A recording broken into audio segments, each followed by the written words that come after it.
back to New World next week. I'm James Corbett at CorbettReport.com. And I'm James Evan Pilato from MediaMonarchy.com. Will Brexit bring pesticides back to the UK? We've got that question/story, plus gene editing in Japan and big vaccine news out of Italy on this jam-packed episode. But first, Tokyo convenience store chain Lawson tests fried chicken dispensing robot. Major convenience store chain Lawson Incorporated began experimenting with a hot and ready food dispensing robot that looks like its famous mascot.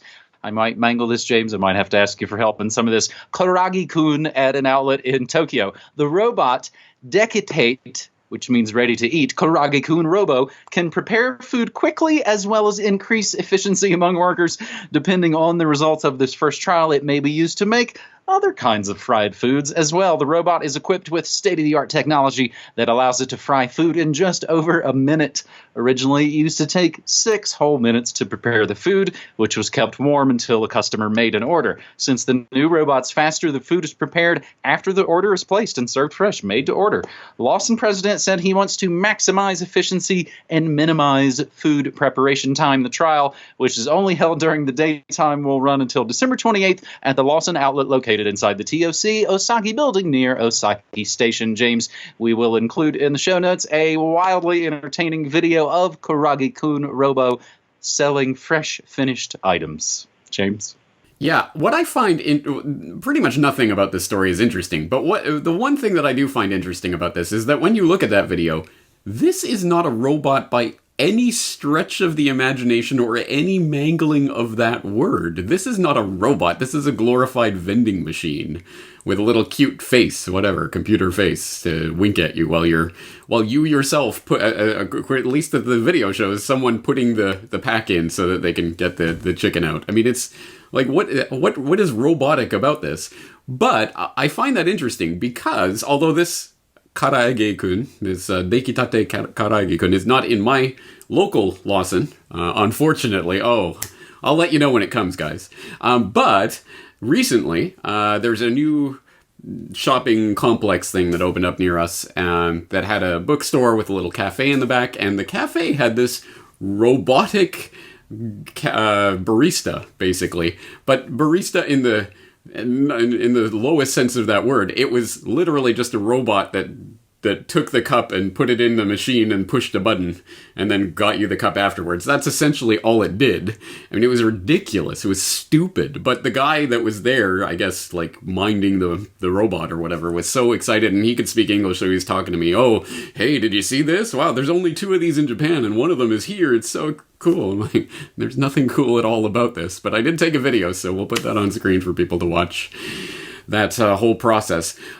Clearly, this is just PR. This is propaganda rollout for the coming robotic workers of the society of the future, where you're not going to be interfacing with humans when you go to the convenience store, or you go to the cafe, or you go to any of your regular stops. You're going to be interfacing with glorified robots, or glorified vending machines, essentially.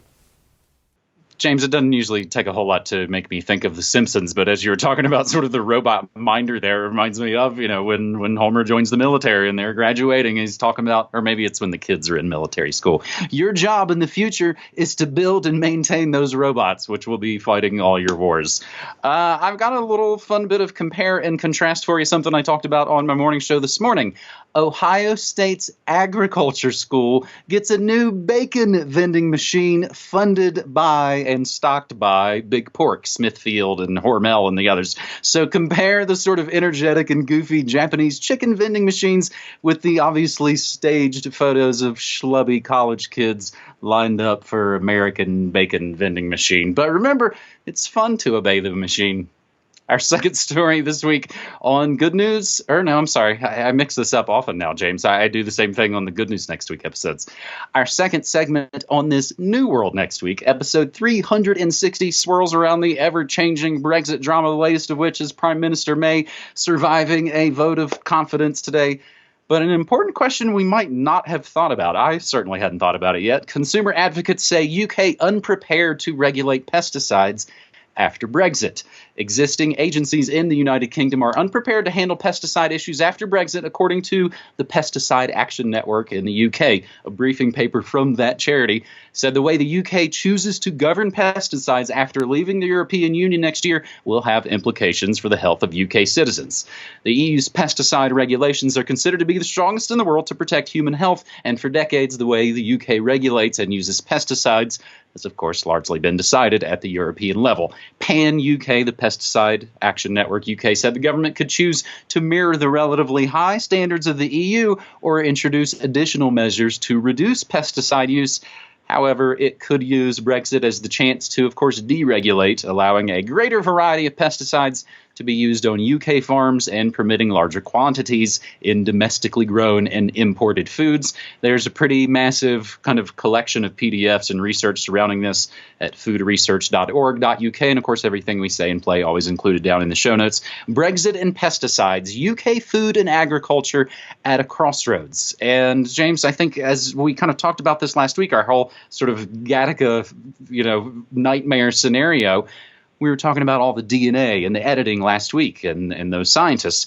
Little related story right here. Japan may boost gene-edited foods development. A health ministry panel said that most of the foods currently under development using genome editing can be marketed without safety screening by the state. So in some ways, gene editing humans is bad, but gene editing all kinds of food with CRISPR is going to be A-okay. James? Yeah, apparently that's a worrying and really disheartening development, because Japan has been very good on the GM issue, not allowing GMO foods into the food supply, but allowing gene-edited foods, and not even with any special regulatory approval process. That's pretty worrying, and so I'll obviously have my eye on that and give you the front row seat as to the developments on that front. But with regards to the EU and pesticides, yes, this is again another worrying potential foot in the door for big food and big agra to worm their way in with and of course Bear Santo and all of that to worm their way in with more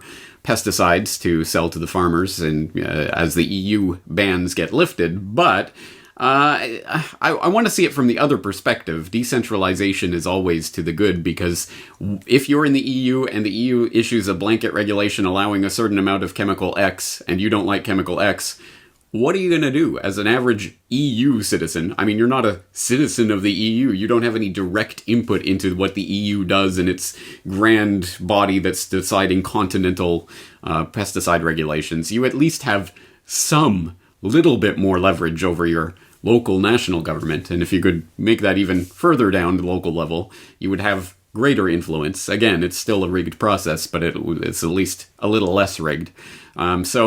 Again, we'll have to wait to see what actually happens, if Brexit even occurs. I mean, and in what state it occurs before we start thinking about pesticide regulations. But on the other side of it, I mean, however good the EU might be compared to other places in terms of its pesticide regulations, well, what about GMO crops and GMO foods, which the EU does allow? There are certain EU-approved GM crops that Scotland, a couple of years ago, had to issue their own ban of certain crops that were actually allowed in EU, that they said, no, we're not going to do that. I'll put a link back to a video that I did a couple of years ago on that Scotland issues GM crop ban that goes into that issue. But, it's always 6 and 2 3s. It's always, what's the difference?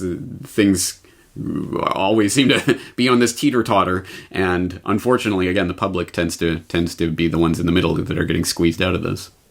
And there's a lot of moves being made lately on a lot of these kind of different levels. And again, I'll include the link when we talk about the bacon vending machine. The link will go back to my morning show from today, which Wednesdays I talk about food, health, and environment news.